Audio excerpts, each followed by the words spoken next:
دەم باش من ئازاد عەزیزیانم و ئەمە کردش سینەما تاکسە.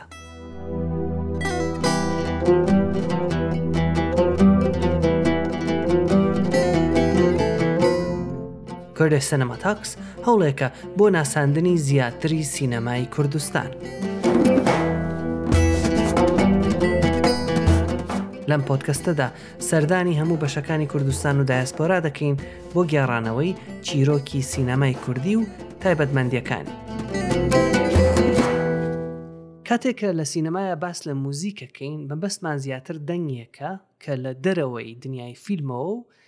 زۆرتر لە ژووری مۆنتاژە و بە مەبەستی یارمەتی گەیاندن بە چیرۆکی فیلمەکە یان وەکو چیرۆکێکی سربەخۆ لە فیلمەکەیە بوونی هەیە. اینجا موزیکیش وەکو بەشەکانی تر فیلمێک زۆر جار هەر لە سەرەتاوە و لە بەشی بەرهەمهێنانیان پریپرۆداکشن پلانی بۆ داڕێژێت. دەرهێنەر و بەرهەمهێنەر لەگەڵ داڕێژەری موزیکیان کۆمپۆزەر دانیشن و بڕیار لەسەر چۆنیەتی و چەنیەتی موزیکەکە ئەدەن. مهدی ئەحمەدپوریان یەکێکە لە بلیمەتەکانی موزیکی کوردستان کە لەگەڵ چەندین دەرهێنەری کورد هاوکاری کردووە و لە چەندین فستیڤاڵی فیلم لە دنیادا وەکو کۆمپۆزەر خەڵاتی وەرگرتووە. جا لێرەیە ئەمەوێت بڵێم کە موزیکی دەستپێک و کوهۆتایی کردش سینەما تاکسیش هەر لەلایەن کاک مەهدیەوە بەرهەمهێنراوە. بەخێرەی بۆ کردش سینەما تاکس کاک مەهدی. هەر بژیت ڕێز و سڵاو بۆ هەموو لایەک سپاسی تۆش دەکەم کە منت قابل زانی و بانگی کەشی منت کرد. گەلێک سپاس دەکەم مام ئازادگیان. زۆر سپاس هەر بژی کاک مەهدی. دیارە من تۆ ناسم و بێکۆ کارمان کردو بەڵام ئەو پرسیارەی کە زانم هەر کەس ئەپرسێتەوەیە کە چۆن میوزیشنێک ڕاتە ناو جیهانی فیلمەوە، یانێ ئایا توانی بڵێ ئەو لەو شوێنەوە بوو کە من کاری موزیک مەکرد بڕیارمدا کە لەمەولا موزیک بۆ فیلم دروست کەم شوێنێکی وا هەیە لە پرۆسەی با بڵێن کاری موزیکی تۆیە؟ ئەوی ڕاستی بێ مام ئازاد خۆی تێکەڵداری تۆ لەگەڵ دەوروبەرت زۆرتر ئەو دەورە بینی. ڕاستە ئێمە کاری موزیکمان دەست پێ کرد وەکو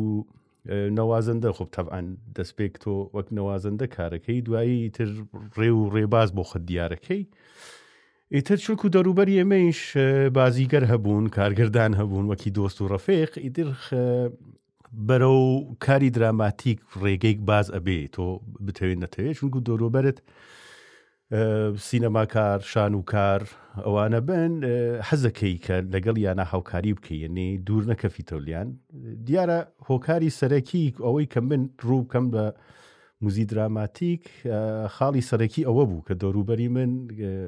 کەسهایەکی بوون کە کاری دراماتیکیان نەکرد، یعنی لە واقع. باشە، زۆر باشە کەڵی باس لە دەوروبەرەکەی. ئایا ئەمێ ئێستا پرسیار لەوە بکەم کە تۆ هاوڕێکانت کاری سینەماکەن یان کاری شانۆکەن با بڵێن کاری دراماتیکەکان بەگشتی، کاتێککە یەکەم جار ئایا توانین بیر لەو ڕۆژانە بکەن یەکەم جار بڕیاردا ئەو کارە بکەی چۆن تێکەڵ بە کارەکە بووی؟ ئایا هاوڕێکە دوتی کاک مەهدی ئەمەوێت کە بۆ ئەم فیلمە موزیکێک دروست بکەی، پرۆسەکە چۆن بووە؟ من زۆر بەلام ئەو پرۆسی دەستپێکە زۆر حەزەکەم لەسەری زیاتر بزانین. خۆب من نەوازەندە بووم، من نەوازەندەگیمە کرد، دۆستێکمان کاری شانوویە کرد، موزیکی شانوو. دوای ئەوە ڕۆژی بانگی منی کردوتی ئەتوانی بیت لە کارەکەی من ساز لێبەی من بۆ کارێکی شانووی. وتم بە دڵنیاییەوە کەیف خۆشەوم، یعنی تەجروبەیەکی تازەیە، خۆشە، حەزەکەم ئەو تەجروبەیشم هەبێ وەک نەوازەندەیەک کە چۆم دیم دنیایکی ترە، فەزایکی ترە، موزیک نییە لە واقع. یعنی ئەو موزیکەی کە من ئەمناسی نەبوو، شتێکی تازە بوو، شتێکی جیاواز بوو. تۆ مەشیای نسبەت بە میزانسن حرەکەتت بکردای، مەشیای نسبەت بە تەسویرێک کە لە ناو دیالۆگێکا هەیە حرەکەت بکەی، نسبەت بە حرەکەتی بازیگەرەکە تۆ جوملە بەنی دروستەکەی. ئەوە نەبوو وەک گۆرانیکی دانیشی دیار بێ ئەمە ئۆڤرتورە، ئەمە تەسنیفە، ئەمە فلانە، ئەمە بەهمانە و ئاوا بە ڕیزی وەکو سترانێکی بچی وەک گۆرانیکی بەردەوام بکەی. جیاوازیکی هەبوو. ئیتر لەوێ بوو وتم ئەبێ تەجروبەی بکەم، ئەبێ ئەم کارە تەجروبە بکەم.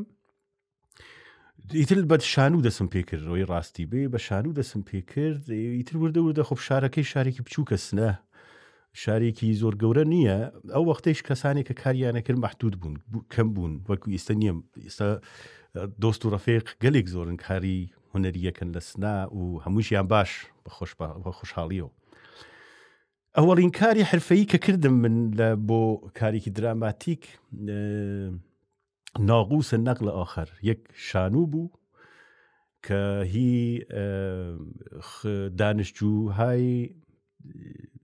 تربیت مدرس بوون معلمیان ئەخوەند کارێکی شانوویان دەست پێ کرد بوو. ئەوەڵی تەجروبەی حرفەیی کە کردم من ئەوە بوو، ئەو کاری شانووە بوو کە خۆشبەختانە لە فستیواڵی مەشەتە خەڵاتی یەکەمی وەرگرت وەکی موزیک. ئەو خەڵاتە بوو بە هاندا خوب گەنج بوو منیش 18-19 ساڵ عمرمە خەڵاتێکی یەکەم خەڵاتی دراماتیک وەرەگریم بوو بە هێن بووم هاندەر بوو بە ئاوای بە جۆرێکی تەشویقی کردم کە بەرەو ئەرێ تۆ ئەتوانی مادام هێنە تۆ ئەتوانیت. ڕەفیقێکمان هەیە ڕەزا ئەحمەدیاری کاری ئەنیمەیشنەکە ئێستەیش فرای حرفەی و لێرە و ڕێز ئیسلامەیە بووی هیوادارم دەنگمان ببیسێ. ئەویش وەکی تەجروبەیە کرد کاری ئەنیمەیشنی تەجروبە کرد. دومین کاری کە کردم کار ئەو بوو لەسەر ئەنیمەیشنێکی زۆر بەتام بوو. ئەمانی کە باست بووە کەم تقریبا 20 شتێک ساڵەمەوە بەرە دەستپێکی کاری منە، یعنی ئازمون و خەتا هێشتا خەریکی تەجروبەکەی بزانی چەز، چونکە بەڕاستی ئێمە وەکی کورد مخابن هیچ ماتریاڵێکمان نییە کە بچی بیهێنی وەکی کتێب وەکو چوزانم فێرگەهێک کە بچی فێر بیت نیمانە. یعنی نەتەنها کورد دەتوان بژم لە خاوەرمیانە هێشتا موزیکی دراماتیک زۆر غەریبە زۆر لاوازە ئەوێ تەجروبەی بکەی. ئیترەوە بوو خوێندن من چوون بۆ تاران. لە تارانە خۆشبەختانە من لەگەڵ مامۆستا سەعید زەهنی ئاشنابووم کە یەکێکە لە چێهرەهای باش لە موزیکی دراماتیک لەگەڵی ئاشنابووم و لەگەڵ ئەوە دەسم کرد بەکاری هێن وەکی دەستیاری ئاهەنگساز لەگەڵ ئەو کارم کرد و زۆر سوودم لێ وەرگرت. بەڕاستی خۆب تارانیش وەک سنە نییە زۆر دەرفەت زۆرترە ئەتوانی ڕابەتەهایەکی زۆر باشتر دروست بکەی وەڵ حاصل هەتا ئیمڕۆیدی بەو شکڵە با زۆر درێژی نەکەین. یعنی کاری من زیاتر لە بواری موزیکی دراماتیک کارێکی تەجروبیە. یعنی تۆ کاری موزیکەکەی ئەبی بە موزیسیەن جا ئەچی بۆ کاری موزیکی دراماتیک ئەبێ خۆت تەجروبە بکەی، یعنی ببیسی بپرسی کار بکەی ئازمون و خەتا و بەردەوام بکەی. دەستخۆش جا دیارە لەو تەجروبانە کە ڕواکەوتت لە سینەمایە لە شانۆیە بڕیار لەگەڵ کۆمەڵی کەسی تر کارەکەی ئەندەر هێنەرێک هەیە پرودوسەرێک هەیە کامێرا هەیەک هەیە دەنگ هەیە یانە تۆ لەگەڵ دنیاە کەسا خەریکی کارەکەی دواتر لە مۆنتاژە دیسان لەوانەیە لەگەڵ مۆنتێرەکە پەیوەندی هەبێ کە چۆن موزیکەکە بەکار بێت. ئەمانە ئەمەوێت ئەو بزانم کە لە هەموو تەجروبانە زیاتر چۆن بووە کە تۆ تێکەڵ بووی ئایا هەر لە سەرتاوە هاتوون وتیانە کاگمەدی ئێمە پێویستمان بۆیە کە تۆکە کۆمپۆزەر لەگەڵمان بیت یان دواتر فیلم حاضر بووە فیلمەکەیان بۆ ناردووی و تویانە بە پێی ئەم فیلمەکە تۆ ئەبینی موزیکی بۆ دروستکە تێکەڵبوونت لەگەڵ ئەو پرۆژانە چۆن بووە زیاتر؟ بڕۆ بابازاد کاری شان و لەگەڵ کاری فیلم با ڕاستە هەردووکی دراماتیکن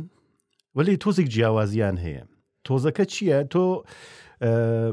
میزان سنێک کە لە شانوە هەیە کارێک کە لە شانواگری کارێکی لایڤە زیندەس باشە یعنی قابلە ئەدیت نییە. وەختی کارێکی لایڤ ئەچێتە سەر سەحنە ئەبێ ئینتزاری ئەمپروایزت هەبێ لە بازیگەر لە کارگەردان هەتا لە نور هەتا. خۆب ئەم ئەمپروایزە یعنی شخوەبەری ئەم شخوەبەریە بۆ موزیکیش لە شانووە تا حەدێک قابلە بەحسە. ولی هەردووکیان یەک وەچی مشتەرێکیان هەست ئەویش تێڕوانینی دەرهێنەرە. ئەمە زۆر گرنگە لە کاری دراماتیکە کە دەرهێنەر لە تۆی موزیسیەن چی ئەوێت. گفتگوی موزیسیەن لەگەڵ دەرهێنەرە خاڵی سەرەکی یەکدانە موزیکی دراماتیکی باشە بۆ ئەو ئەسەرە ئیدی ئەو ئەسەرە شانوو بێ یا فیلم بێ مهم نییە. دوومین شتێکە لێرە مهمە مەتنە. ئەو مەتنە کە نووسیاگە خۆب یەکسری خاڵگەل تایبەتی مطلقی هاتیە. ئەمە بە کەلیمەی مطلق بەکاردێنم احتمالی هەیە دوایی هەنێ دۆسوورە فێقمان گیرمان پێ بەن شتی مطلق ولی نە شتایی کە بۆ کارگەردان ئەهمیەتی زۆرە ئاوا باشترە بێژم ئەهمیەتی یەکجار زۆرە ئەو خاڵانە ئەبێ تۆ باش بیبینی. ئێمە لە فیلمە هێشتا خەریکی ئازمون و خەتاین بەڕاستی لە فیلمی کوردیە، بە تایبەت لە فیلمە کوردیەکانە دەرهێنەرەکانمان ناتانن باش ئەو شتێک کە ئەیەوێت بیدرکێنێ. بۆیە موزیسیەن ئەبێ ئەو نە خوێندنەوەی هەبێت کە ئەو خاڵە گرنگانەی کە دەرهێنەر ئێوێ لە ناو مەتنەکە پەیای کات، تەسویر سازی بکا بۆ خۆی، تەسویر سازیەکەی خۆی لەگەڵ دەرهێنەرە بیخاتە ڕوبڕووی بکاتەوە بێژێ من لەم مەتنە کە تۆ داکتە بە من ئاوا تەسویر سازیم کردووە، تەسویر سازی تۆ چۆنە. یعنی گفتگووی هەیە لە بنەمابینە موزیسیەن و دەرهێنەرە. ئەمە لە شانووە لێرا ئەبەسکێ دیدی ئەیتر موزیسیەن ئەچێتە سەر سەحنا بازی کایەکان ئەبینێ، میزانسنەکان ئەبینێ، نورەکان ئەبینێ، نسبەت بەوە گفتگووی کە لەگەڵ کارگرداناکردوێتی موزیکێک ئەبەسێت و ئەیا بە کارگردانی شانوەکە. وەلی لە سینەما وانە. سینەما من ئاوا کارەکەم، یعنی ئەگەر کارەکە مەتنەکەی ئامادە بێت ئەوەڵ مەتنەکە خوێنم، مەتنەکە ئامادە نەبێت خۆب من پێشفەرزێک ئام بە دەرهێنەر بەر لەوەی کە مونتاژ تەواو بێ، پێشفەرزێک ئام ئێژم بەسەڵەن دەرهێنەر بڕوا من وەکو دێمۆ ئەمەمە بۆت کردگە ئایا ئەمەتت بەدڵە ئێمە بەردەوام بکەین ئەو شتێک کە تۆ لە زێنتا هەیە ئەو تەسویرەی کە بۆ خۆت دروست کردگە لە نەهایەت تا بتوانی مونتاژی بکەی ئەمە نزیکە بەو شتە یان نا کە ئێمە دووبارە فکری لەسەر بکەینەوە، نقاشی لەسەر بکەین، بەحسی لەسەر بکەین. ولی بە کولە باشتر ئەوەیە کە مونتاژ تەواو بێت، یعنی دەرهێنەر کارەکەی خۆی ببەسێ بە تەواوەتی، کارەکەی خۆی ببەسێت تەواوی بکات، جا موزیک دەست پێ بکات بە دروستکردن، موزیسیەن دەست پێ بکات بە کار لەسەر فیلمەکە، چونکە ئێمە ئەو دەربازبوونی سەحنەکان، ئەوجی فیلمەکە،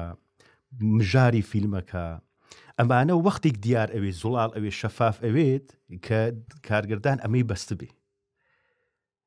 کەیژ ئەوەسکێت ئەم شتە لە مۆنتاژی نەهاییە بەسکێت. مەعموڵەن ئاوایە، مەعموڵەن مۆنتاژ تەواوەکەن بەر لە ڕنگ بەر لە فیلتر و ڕنگ و ئەو تەخەسوسە سینمایانە دەنگ و ئەوانە جا موزیک دەست پێەکە و ئەیگەێنێتە ئەنجام. ولی لە سوالەکەی تۆ دوور نەکەوینەوە هەرە گرنگ نقاشێکی مابینە دەرهێنەر و موزیسیەنە کە ئەنجامێکی باش ئەتوانێ بۆمان دروست بکات. زۆر سپاس. نە بەڕاستی وەکو تاڵی ئەو قسەکردنە، یعنی زۆر جارە و قسەکردنەیە کە شتەکەی لێ بەدەردێت، یانێک بڕیارە چنەوە موزیکێکی بوو دروست بێت. جا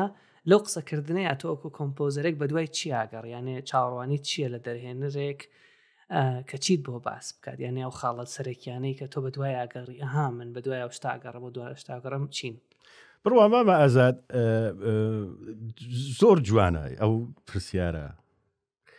یعنی پرسیارێکی زۆر زەحمەتە جوابداونەوەی زانی، بۆیە ئەڵێم جوانە تۆزێ دەرگیرتەکە. قسەکردن لەگەڵ دەرهێنەر بۆت شەفافە کاتەوە چەها ناو ئەمە دەرهێنەر چ فکرە کاتەوە، ئەو دەرهێنەرە بە چی بیرەکاتەوە، چی ئەوێت. خب نەهایەتەن تۆ کاراکتەرێکی ئەم فیلمیتە و تۆ نسبەت بە زەهنیەتی کارگردانەکە بێ حرەکەت بکەین. ئێمە باسی کۆنسێرت ناکەین، ئێمە باسی تێکەڵی موزیک و فیلمەکەین لە نەهایەتە جەزب مخاتب. کەسێک کە دانیشی فیلمەکەی کاک ئازاد تەماشاکە ئەشێ نەهایەتەن نزیک بێتەوە بە فکریکەی ئازاد کە گەرێکی بوو کە چە بێژێ نەتیجەکەی خاص. ئەم نقاشگەلە باعثەوەی کە تۆ سەتح ببوورە ئاوایژم سەتح زەهنیەت و فکری ئەو دەرهێنەرە بۆ دەرەکەفی. خۆب ئەگەر زەهنیەتێ و سەتح فکری دەرهێنەرەکە لە ئاستێکی باشدا بێ ئەتوانێت تێت بگێنێ بڵێ کاکە گیان کورت و کرمانجی ئەمەیە فکرەکەی من، خۆ بەمە کارەکەی تۆ ڕاحەتە بۆ یەکە دەرهێنەرەکەی تۆ ئەزانێ چی ئەوێت. ولی مخابن سەدی هەشتا دەرهێنەری کوردی و هاتکن بۆ لای من ئێژم باشە تۆ چۆن فکرەکەی تۆ ڕاجب بە موزیک ئێژی وەڵایی کاکە گیان تۆ خۆت چۆن ئەزەکەی ئەی باشە من چۆن حەزەکەم منەبێ چۆن حەز بکەم ئەمە تۆزی کارەکەی ئمە سەختەکاتەوە ئیتر ئەوەیە کە تۆ خۆت ئەبێ بڕی بە دوای فاکتۆرا بگەڕی ئەبێ دانیشی بە سەدان جار و دەها جار و سەدان جار تۆ فیلمەکە تماشا بکەی کە منزوری دەرهێنەرەکە تێبگەی ئەوێت باسی چی بکە باشە چا ئەو وەختە دانیشی بۆی کارێکی باشێنکەی وەلی تێگەیشتن لە دەرهێنەر بەگشتی بەڕاستی کارێکی زۆرە کارێکی زەحمەتە بازە جار بە سێمانگ چوارمانگ تێ ئەپەڕێ ئەنجا ئێمە لە یەک تێ ئەگەین کە چیمان ئەوێ تێگەی ئەوە تۆزێک وەستانی ئەوێ ئەبێ ڤیرگول ڕاستە بەڵام بۆ نمونە کاکمەدی من کاری چیم کردووە من کە پۆرپۆزاڵێکە نووسم بۆ بەڵگە فیلمێک یان بۆ کاری ڕەنگم کردووە لەگەڵ ئەو کەسانەکە کارم کردو یەکەم شت پێیانم وتووە ئەرێ لە پۆرپۆزاڵەکە بۆ نمونە نووسم ئەو بەڵگە فیلمەی کە من ئەمەوێ دروستی بکەم لە فلانە بەڵگە فیلم ئەچێت ئەو ڕەنگەی کە من ئەمێ لە فیلمەکە بەکاری بێنم ئەها لەو فیلمەیە شتێکی ئاوا شتێکی لەو نوعیتر هە لە بین دو سێشتا هەبووە ئایا ئەو جۆرە حرەکەتە یارمەتی دەرەبێ بۆ کمپۆزەرێک بۆ نمونە دەرهێنەرێ بێ بۆ لای تۆ بڵێ وەڵام موزیکەکەم ئاوە لەوەی بۆ نمونە با بڵین ئەو فیلمەی مانۆ خەلیل لەگەڵ ئەم فیلمەی شیلانی سعدی ئەها موزیکەکەی ئاوا بوو ئاوا تێکەڵی بکەین قەت بوو یانێ وازانی ئەو شێوە بەرخوردە لەگەڵ موزیکە یارمەتی دەرە خب زۆر جار و ئەوەیە زۆر جار میناکت بۆ دێنن حتا بیناکی غەربی ئامریکایی مەسەڵەن ولی بەڕای من دروست نییە بەڕای من ئیشتبایە بۆ تۆ ئەمە چونکە ئەگەر ئەو میناکانە کە هێنن بەلەخەرەی ئینسانین حەزکەین حەز نەکەین باندۆرێکی نەرینی لەسەر بڕیاری تۆ ئەدا لەسەر موزیکەکە باشە من خۆم تا ئەو جێگەی کە بتوانم ئەو میناکانە کە بۆم ئەنێرن گوێ ناگرم باشە گوێ ناگرم ئەو بەرداشتەی کە خۆم هەڵیەگرم لە فیلمەکە ئەو بەرداشتەی کە ئەو نەتیجە ئەو داستانە ئەو چیرۆکە کە خۆم بەرداشتی یەکەم ئەیکەم بە موزیک ولی ئەگەر بێم و خۆ کارێکی غەڵەت نییە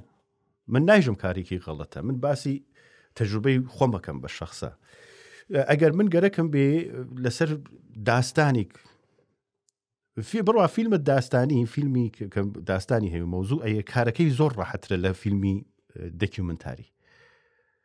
موزیک بۆ فیلمی دەکیومنتاری دروستکردن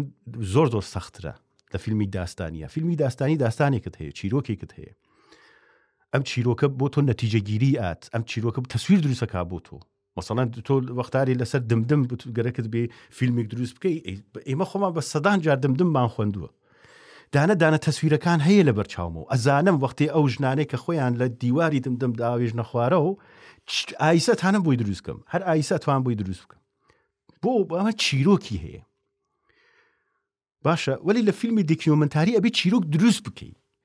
ئەوە نییە بێژین مەتنێکم نووسیوە لەسەر ئەم مەتنە ئێمە حرەکەت بکەین پلان بچین ئەو بەحسی ئەمپرۆوایزەکە وتم پێت لێرا خۆی نیشان ئەدات و ئەگەر دەرهێنەر بێت و میناکێک نیشانی من بدا بێژێ بڕوا مەسەڵەن من حەزەکەم وەک مەسەڵەن فلان موزیسیەنی ئەو بڕوا ئێمە دوو کەسی جیاوازی ئەمە هیچ وەخت نابێ فراموش بکەین ئەو میناکە کەسێکتر دروستی کردگە من کەسێکی ترم ئەلمانەکانی ئەو ئەلمانانی کە من بەکاری دێنم ئەو ئەلمانانە نییە کە ئەو فکری پێکردوێتەوە جا ئەگەر فیلم کوردی بێت ئەمە مطلقاً غەڵەتە بۆی کە ئێمە خۆمان خاوەنی کتێبخانەیەکی عەزیمین لە موزیکە یعنی زۆر تێر و تژین پڕین ئێمە خۆمان پڕین و تۆ میناکێکی غەڵەت بی بە من ئەو پڕبوونە ناتوانم ئەحساسی بکەم من بە لاڕێە ئەباتەوە ولی دووبارەیەژم غەڵەت نییە ئەمە نێرینی شخصی منە من خۆم گوێ ناگرم یعنی ئێژم تەواو دەسۆخۆش بێ کاک ئازاد ناردکتە دماڵ تەواوی یەکەم نزیکی بکەمەوە ولی نەهایەتەن گوێ ناگرم یعنی کە بڕیار دراکە باشە موزیکی بۆ دروستەکەین قسە کرا ڕاستەوتت ڕۆی دێمۆ ڕحلەی بعدیەوەی کە بڵێن قۆناغی ترەوەیە کە دێمۆ سازەکەی بۆ فیلمەکە بەڵام بۆ ئەو سازکردنی دێمەوە چی ڕوادات چونکە زۆر جار بەڕاستی کە باس لە هونەر ئەکەین و هونەرمەندەکەین وانە بڵێ دائنیشم فۆرمۆڵێکی هەیە ئەوەی فۆرمۆڵەکەم دەرهاورد ئەوە ئێستا دروست بوو هەم حەزەکەم وەکو شەخصی وەکو هونەرمەندێک بەڕاستی لە دەروون تا چی دەسەکا بە ڕوودان هەم ئەوەی کە وەکو پرۆسەیەکی عەمەڵی ئەڕۆی لەکوێ مەتریاڵەکە دێنێ ڕاستەوتت موزیکی کوردی بەقەدەر کتێبخانەیەک با بڵێن کتێبخانێکی گەورە منبعی هاتیە و سەرچاوی هاتیە و شتی هاتیە چی ڕوادات لەو پرۆسەی دروستکردنەوە وەکو هەموو شخصی هەمووەکو بڵین پرۆسەی دروستکردنێکی عەمەڵی تر بڕوا مامە ئازاد وتم ئێمە خەریکی ئازمون و خەتاین بەڕاستی منیش یەکێک لەو کەسانم کە هێشتا ئازمون و خەتا ئەکەم لە سەر موزیکی دراماتیک من شتێکم تەجروبە کردووە کە نابێ موزیکی دراماتیک ببەسرێتەوە ئەبێت جۆرێک تۆ ئەم کارە بکەی کە بتوانانی ئیدیتی بکەی زۆر جار یعنی ئەتوانم بێژم لە ئەو هەموو پرۆژانەی کە من کارم کردووە یەک دانە دوو دانەی لێبەدەر ئەوانی تر ئەبووە ئیدیتمان بکردایەوە موزیکەکەمان ئیدیت بکردایەوە جا کاری موزیک زۆر سەختە چۆن سەختە خۆ بودجەکەی ئەوڵەن مەحدودە هەمیشە وەختێ ئەگەیتە لای موزیک پارە نەماوە بەداخەوە چونکو کارێکی بە مەسرەفە کاری فیلم دروستکردن کاری شان و کارکردن کارێکی بە مەسرەفە بەڕاستی خۆب هەموو مەسرەفەکە ئەچێ بۆ بازیگەر و دووربین و تەکنیک و بێرە و بڕۆ و پارێکی بەڕاستی یەکجار زۆریشە وەختاری ئەگەیتە لای موزیک خۆب مەحدودە بێتەوە چ لە بواری ئابووریە و چ لە بواری زەمانە و هەمیشە وەختاری موزیک دێنن بۆ ئێمە ئەڵێ بەشکەم لە سێ چوار مانگ ئابی بەسی خب ئەیسا ئێمە لە تەک دوو مەحدودیە تا دەست و پەنجە نەرمەکەین یەکێکەوەی کە بودجێکی کەمە خۆ منیشە بێ نەوازەندە بانکەم ئستودیۆ بگرم میکسی بکەم ماسترینگی بکەم دووم ئەوەی کە ئەم ئەتفاقانە ئەبێ لە زمانێکی کورتە بکەفێ باشە خۆب ئیدر ئێمە فرسەتی ئەوەمان نییە کە بچینە و دووبارە ئەگەر نەبوو ئەگەر ئەم پارچە موزیکەی کە مەهدی ئەحمەدپوریان دروستی کردگەن نەبوو دووبارە دروستکەینەوە خۆ بەم دەرفەتە نییە مەهدی ئەحمەدپوریان ئەبێ بە جۆرێک فکرۆکاتەوە کە قابلە ئەدیت بێ بتوانی ئەدیتی بکە باشە خۆب ئێمە لە ناو بەحسەکانمان ناوتمان ئەوڵەن ئەگەر تۆ ئەم ئەتفاق ئەدیتە کەی ئەکەفێ وەختێ تۆ زەهنیەتی کارگردانەکە بپێکی ها ئەگەر فرە دوور بێت خۆ تۆ مەجبور یەسە لای بووی بێژی ئەمە نەبوو ئەم ئەتفاق ئەدیتە وەختێکە کەفێ کە تەغییرهایەکی بچووک تۆ بتوانی ئەنجامبی لەسەری تۆ خۆب ئێوە موزیکەکە دروستەکەین دوای ئەوە دەرهێنەریش تێژی ئەرێ ئافرین تەواو ئەو شتەیە کە من ئەمەوێ ئەی خاتە سەر فیلمەکە لە بەشی مۆنتاژوین هەیە سنکرۆنی موزیک و تەسویر وەک مەفهوم هیچدا پڕی نەکرگەسەوە خۆب دووبارە تێ بۆ لای من دانیشین فیلمەکە تماشاکەین بە موزیکە و نیقاشی لەسەرەکەین چیمان ئەوێت ئەمە ئەم پرۆسەی بەر لەوەی کە من میکس و ماسترینگی بکەم ڕیکۆردمان کردووە هەموو شتێک تەواو بووە دیسان نیقاشە دیسان لەگەڵ کە دەرهێنەرەکە ئەبێ نیقاش بکەین بوو تەواو نەبوو ئەبێ چی بکەین ئەبێ چۆن تەغییری بین جا ئەو وەختە کە تەواو بوو ئەدیتەکان کە تەواو بوو ئەچێ بۆ میکس و ماسترینگ و ئەدرگێ بە دەرهێنەر وەلی ئەو تەجروبەی وتم کە من کردگمە نابێ ببەسرێت ئەبێ هەمیشە درگایك پەنجەرێک هەبێ کە تۆ بتوانین بازیکەی هەندێ تشتی لێ فڕەبیتە دەرەوە یانژی هەندێ تشت دیسان بێریتە ناوە ئەبێ ئەو دەرفەتە هەمیشە هەبێت لە ناو موزیکی دراماتیک زۆر باشە نه ئێستا خەریکی نیواژیاش باس لەوانەکەن کە جیاوازی موزیکی تر و موزیکی دراماتیک چێر لەوەڵە دەستمان پێکرد تا ئێستا ئەمەشێکێکی تر بەڵام ئەمەوێ بڕۆمە سەر ئەو کارانەی کە تۆ کردوتە بەڕاستی مستەقیم با بڵین کە بڕیارت داوە بۆ نمونە ئەمە موزیکی بۆ ئەم فیلمە دروستکەم پرۆسەی بۆ نمونە هەڵبژاردننی ئینسترومان چۆنە یان پرۆسەی با بڵین ئەوەی کە من ئەمەوێت زیاتر بە مۆسیقای کام ناوچەی کوردستان بچم یان کام بڵین مەقام هەڵبژێرم یان کام ڕیتمی تیا بێت ئەگەنە لەوانەیە زۆر جار بەڕاستی وتنەوەی زەحمەت بێت تێگەم دیسان چکە هەڵەگەڕم بوو بە شەکەوەکو هونەرمەند زۆر شتەکان بەڕاستی نائیرادیە ینی زۆر جار تۆ بە غەریزەڵی شتەکانت بۆ دێ بەڵام تا ئەو شوێنێک کە بتوانین تەوزیحی بدەین چۆن نتوانین ئەو پرۆسی هەڵبژاردنانە تەوزیح بدەین مامە ئازاد دڵ شتێکت پێ بێژم ئەمە خوێندنەوەی لازمە بەڕاستی ئەمە بە تاکید ئەهێنمە زمان هەم دەرهێنەرەکانمان هەم نویسەندەکانمان و هەم موزیسیەکانمان ئەبێ خوێندنەوەیان هەبێ لەسەر چاند و نێرین و ڕامان و ئەوکی ملەتەکەمانیوەکی کورد بڕوا مثالێکت بۆ دێنمەوە دۆستێکمان هەیە ئەیناسی مامۆستا ئیلهام فیلمێکی هێنا بۆ من کورتە فیلمێک بوو بەناو دەنگی کلیتان باشە خب وتی پێم ئالێرا موزیکم گەرەکە لێرا موزیکم گەرەکە لێرا موزیکم گەرەکە فیلمیش تەواو بوو بەر لەوەش بە یەکەوە قسەمان کرد بوو دانیشتین هەر عالم ژوورەی کە ئایسل لەگەڵ توە دانیشتین 3-4 دەحە بە یەکەوە تماشامان کرد من بوو مامۆستا ئیلهام و دەستیارەکەی بە یەکەوە دانیشتین تماشامان کرد 3-4 دەحە تماشامان کرد وتم چین چایک بخۆین و بینەوە دووبارە 3-4 دەحەیتر تماشامان کرد چیرۆکەکە ئەوەیە شا نازام دیکتە فیلمەکەیانە کە گوندێکە لە ماڵاتیایی باکووری کوردستان ئەم گوندە گوندی ئەرمەنیەکان بووە ئەرمەنی و مسلمان بە یەک و ژیاون لەو سەردەمەی کە ئەرمەنیەکان دەرەکەن بە زۆر دەریان ئەکەن ئەما دوودانە ڕەفیقی مناڵین بە یەکەوە خۆب یەکیان ئەچێ ئەوەی تر ئەمێنێتەوە مسلمانەکە ئەمێنێتی و ئەرمەنیەکە ئەچێ فیلمەکە وەختی دەستپێکە لاندک یعنی جۆلانەیەک خەریکە ئەحرەکێت و دایکێک مێلۆدیکی ئەرمەنی ئەخوێنی بۆ لاوانەوەی بۆ یەکە مناڵەکەی بخەوێ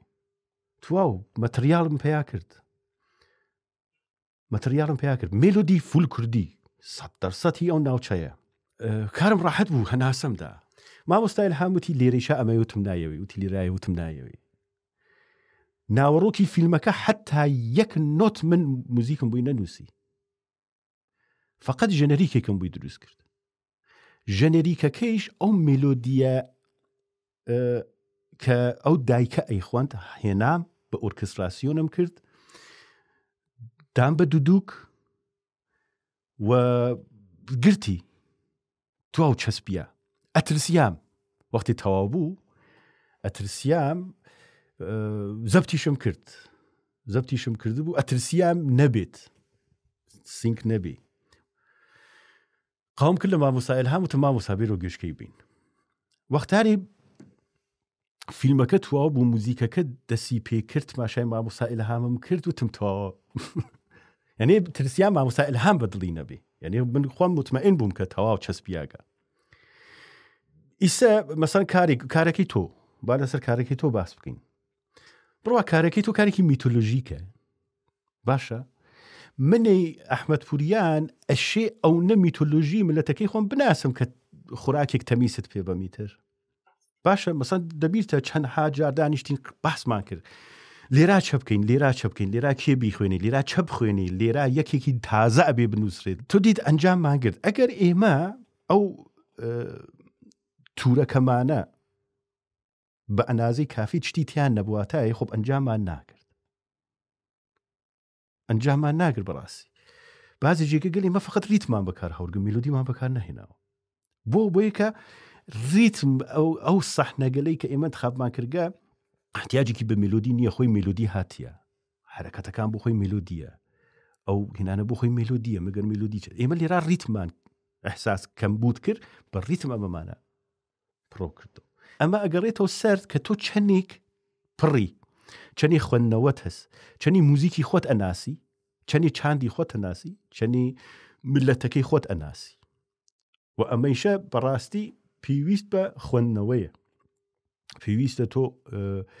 لێکۆڵینی لەسەر بکەی گوێ بگری دەرهێنەر ئەبێ موزیک گوێ بگرێت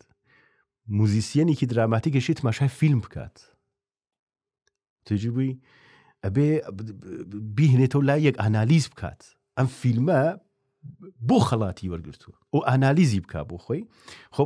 جا بێت لەگەڵ ئەوەی کە هەیەتی وەکو ملەتی کورد ئەمانە بە یەکە و هێن بکە کە فیلمێکی هات ئیتر یەکسەر مەغزیە چێژی ئەها ئەمە هی ئەم جوغرافیایە مەسەڵەن ناو سوالەکەتەوە بوو کە چۆن پیاەکەی بڕوا ئێمە ملەتین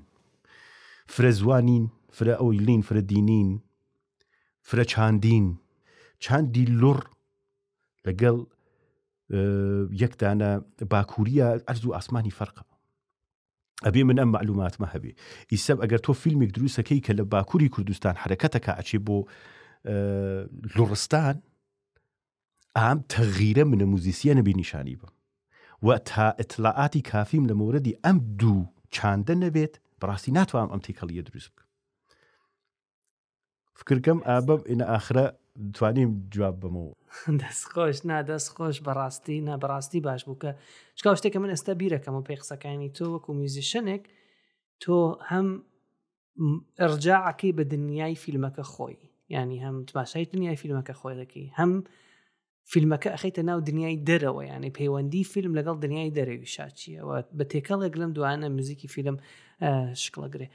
زۆر سپاس کاک مەهدی. ئەگەر شتێک هەیە کە باسمان نەکرد بێکەوە ئازانی گرنگە فەرموو. هەر بژیت وڵی ئەوەی کە توانیمان لە دەمەی کورتە باسیمان کرد و ئەوە بێن مەزبارەمانە تەجروبەی منی شخصیە. وتم ئێمە هێشتا لە ئازمون و خەتاین نەوڵە شتێک نایتە زێهنم سپاس دەکەم. فقط ئەو بەحسە ئاخرمانە کە خوێندنەوە بەڕاستی بۆ هەموو لایەکمان باشە بێ ئاشنابین لەگەڵ خۆمان بناسین. ئەوە زۆر گرنگە و کارەکانیشمان ڕاحەتەکاتەوە بە تایبەت لە فیلمی کوردی کە دەستمان پێ کردووە باشیش دەستمان پێ کردووە بتوانین باشتری بکەین و خۆش ڕەنگتری بکەین و خۆش سیماتری بکەین. ئەویش بە خوێندنەوەیە بە ڕاستی. زۆر ڕاستە دەست خۆش دیسان. زۆر سپاس بیسەرانی عزیزی کوردی سینەما تاکس بۆ گوێگرتن لێمان. هیوادارم کاڵتان لەم ئەپیزۆدەی پادکەستەکەشمان وەرگرت بێ. بۆ بیستنی ئەم پۆدکەستە و ئەپیزۆدەکانی تر ئەتوانن لە باسپراوت، ئاپل پادکەست، سپاتیفای و یوتیوب و ماڵپەڕی نیویۆرک کوردیش کالچرال سنتر گوێ لە پادکەستەکە بگرن. زۆر سپاس و ماڵەوە.